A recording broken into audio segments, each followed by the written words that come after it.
the right way may be opposite to the way that we want. Welcome to the Strength in Truth podcast. It's often so hard to know what to do with so many options in front of us. So today the Bible study is about decisions as we go back to Bethel Strict Baptist Chapel, South Chard, on Sunday the 14th of April 2024.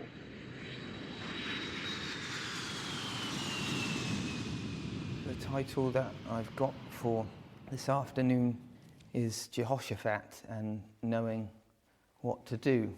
We've just read of how Jehoshaphat had the children of Ammon and Moab, and they were come up to attack Judah, and he didn't know what to do. There was this great company, this great army, and he was at a loss to know what to do.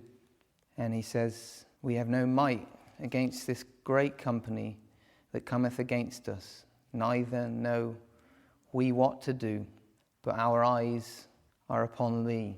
And each one of us, we make decisions every day. We make hundreds of decisions that we don't even really think about. We're constantly making decisions, and some of them we think we know what to do, and others we don't. And so there are lots of things that we come across, and it seems that we have no idea what the right thing or the best thing to do is. And so how do we go about these things? How do we go about making decisions? Do we only bring the big decisions to God, or the little decisions as well? Obviously, it's not certain decisions that we have to make in a split second. If we're driving a car and we suddenly have to brake, or we have to make a decision instantly, or if we're walking along the road and something's coming towards us, then we have to make a decision to get out the way. So it's not every single decision we make, it's not practical for us to always wait for an answer. We sometimes have to make decisions in the split second, in the moment. But really there is a big lesson to learn from Jehoshaphat's words here. And although we come across things in our daily lives where we may have to make a decision and use judgment in that moment, we need to realize that it is God that gives us ability and strength and wisdom. And so we shouldn't be thinking that we can make the right decisions ourselves and we don't need God. We need the attitude that Jehoshaphat had, which was a trusting in God. And even as we go through each day and we begin the day, say if we go to work or whatever we do, there are certain things that we're competent at and we know what we're doing. But as we begin the day and as we go through the day, we need to realize that actually, however much ability we may feel to have, we need God to guide us. If we look back over chapter 19 through into chapter 20, we see some other examples in the life of Jehoshaphat where he had quite a different attitude. Sometimes there can be a decision to be made, and it's a big thing and it's got to be made in a moment. There can be all sorts of things that crop into our lives, but there is time for a quick prayer. We have that in the case of, I think it's Nehemiah, when the king sees that Nehemiah is sad in his presence, and he asks him why he's sad. And Nehemiah had to answer the king, but before he answered, just in that moment before he answered, he prayed. He realized that he needed wisdom to answer the king. Really there, his eyes were up unto the Lord, looking to him to help him and direct him.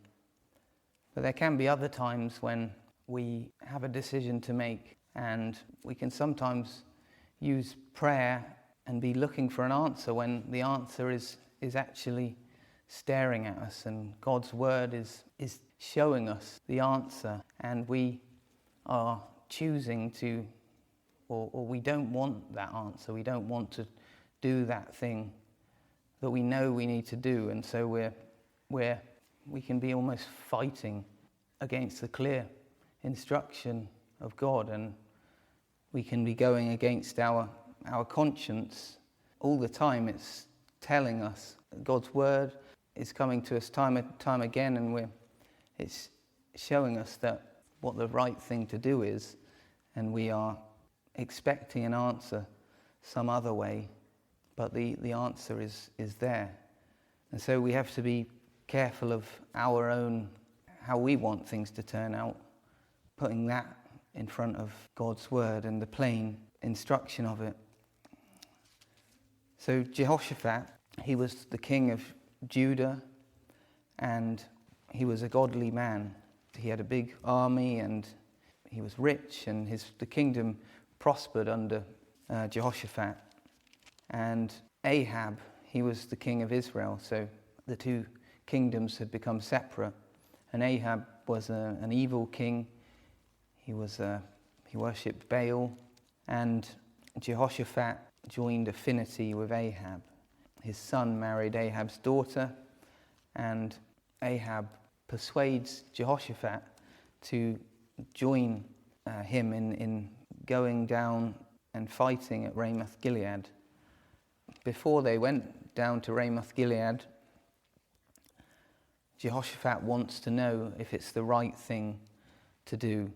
But at this point, he knew Ahab was idolatrous. He knew that he was an evil person, but he joined with him, and so he's already taken a step in the wrong direction, and now he's asking God to show him whether they should go to battle.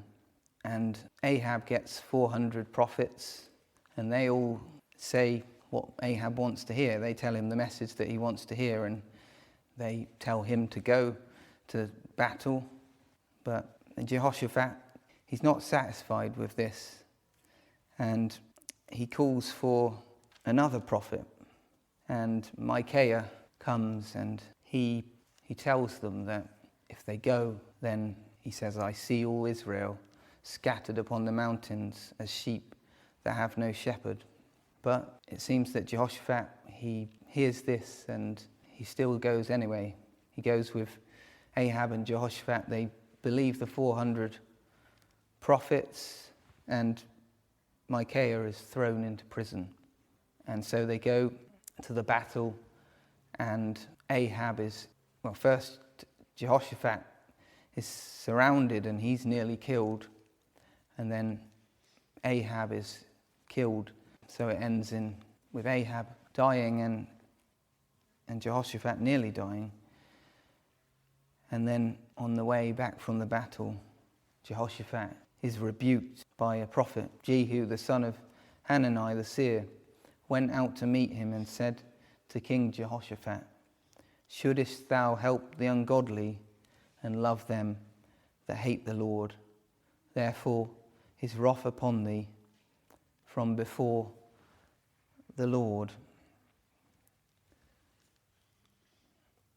And so here really Jehoshaphat was he was looking for, he asked for God's word, but he went with the word that he wanted, that Ahab and himself, they wanted to hear that the battle would go well, and they didn't want to hear that it wouldn't. And we can often be like that with the decisions that we make. And even in prayer, we come to the Lord and we're not open to things going a different way, or we might pray for something, but we're not submissive to God's will for us. And that's really our natural state. We're always going the opposite way to God. We need to look to the Lord to give us that spirit to be submissive to Him and to be submissive to His word. And we might think that a situation should go a certain way, and we're waiting for an answer, and the answer's already been given to us, but we don't want that answer. And instead we keep waiting for a different answer, and the answer's already been given us. To have the spirit of Jehoshaphat when the armies came against him, to have that spirit of our eyes are up unto thee, we have no might. We have to submit our reason to the Lord, knowing that we don't have all the answers. The right way may be opposite to the way that we want.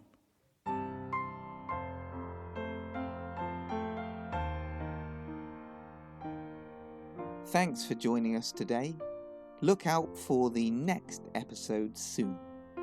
And remember to subscribe, like or follow the podcast to get notified each time a new episode is uploaded. And if you're enjoying the podcast, then consider sharing it with your family and friends.